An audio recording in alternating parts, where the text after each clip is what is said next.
everybody. This is Sue from Sierra Sewing, Quilting, and Vacuums, ready for step 3 of our mystery quilt. It's starting to get exciting. It's going to start looking like something.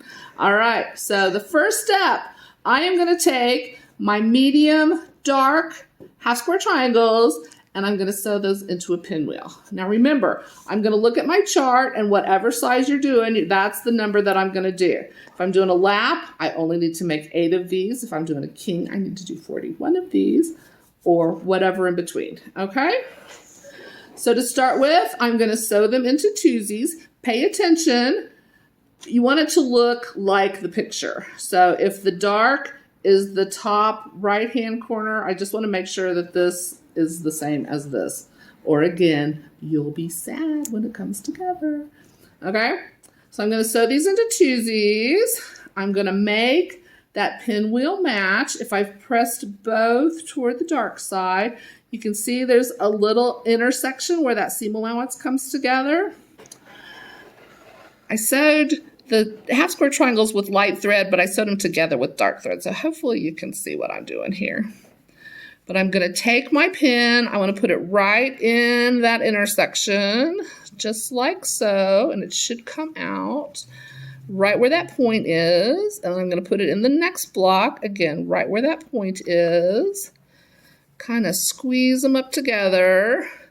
I don't want to take this pin and pin it like this because that's going to distort where the point is. So I want it to just snug up to that pin. And then I'm going to put a separate pin on each side of that just to hold it in place.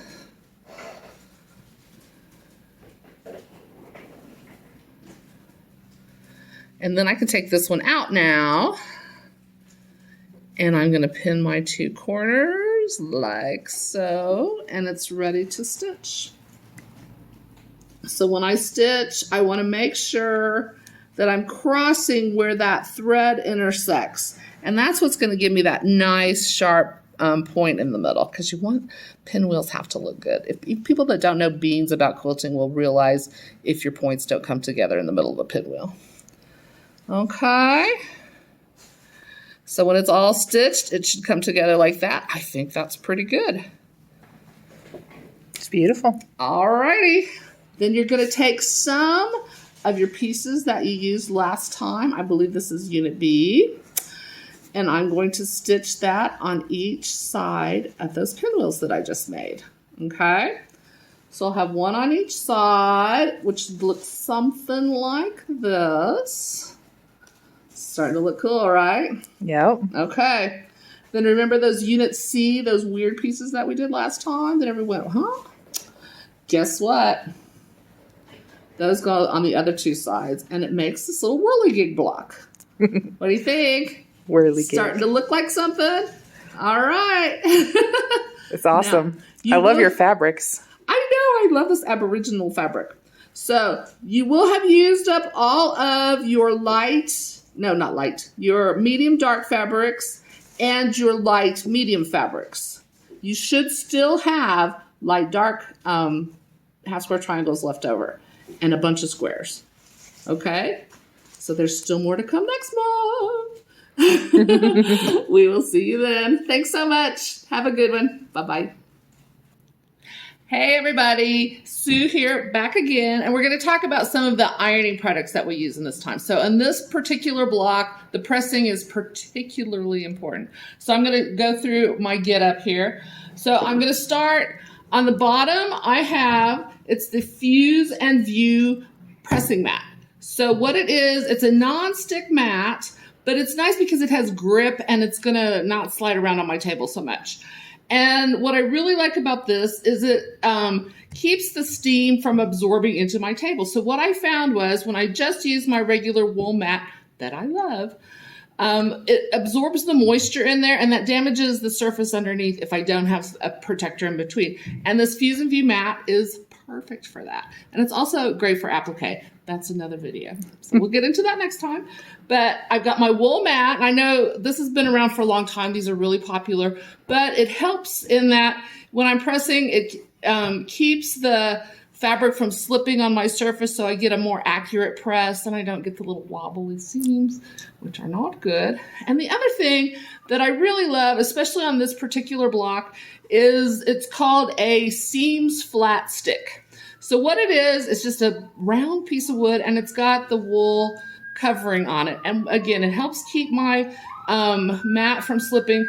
The wood is, anybody that's taken Dr. Metcalf's tailoring class like I did knows that the wood is really important in stabilizing your seam after you press it. Because if you go to all that work to press your seam, then you pick it up, you lose all the work that you just did. So the wood will help absorb that or retain that fold that you just made.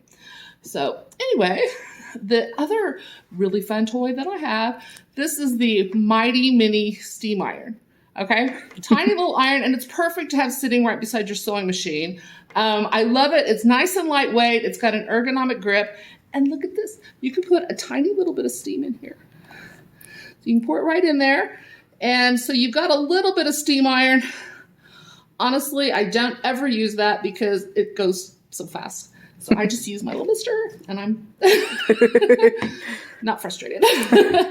So anyway, the way this works is when I'm pressing my half square triangles, I'm going to take it. Now, some people like to press them open, in which case I can just kind of put the fold of that along the ridge on my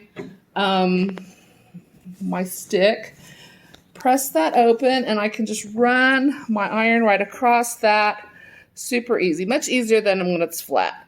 And then the next step is I'm going to take my clapper, put that right on top, and that's going to absorb that steam while I do my next one.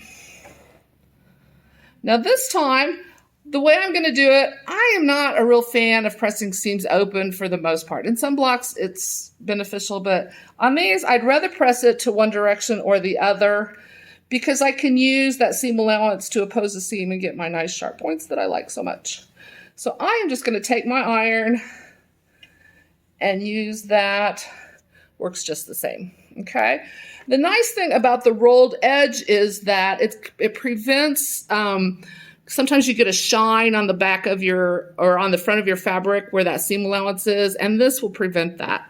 And again, I'm gonna now trade places here, put my clapper down, and it's going to hold that shape while it cools, okay? Now this time, we're doing a pinwheel block. So same thing. This is one of those cases where if I wanted to press that seam allowance open, this would be a good time to do that because it would be really easy to do it on here. And it's going to distribute the bulk of that center star. If I can get my fingers in there. So I can take that. Super easy to press open on that. Take my little Mighty Mini here. Press along through there. And again, put it under the clapper. That's going to hold that shape and keep it flatter. Okay? I'm going to do all that I need to do. And again, I just use the weight of this to help retain the shape there. And it gives me that nice, perfect pinwheel. Now, little secret, this one's Trisha's. So if it looks different than the purple one that I've been doing, that's why. But I can't wait to see it all when it's done. So anyway, thanks so much, and we will see you next time.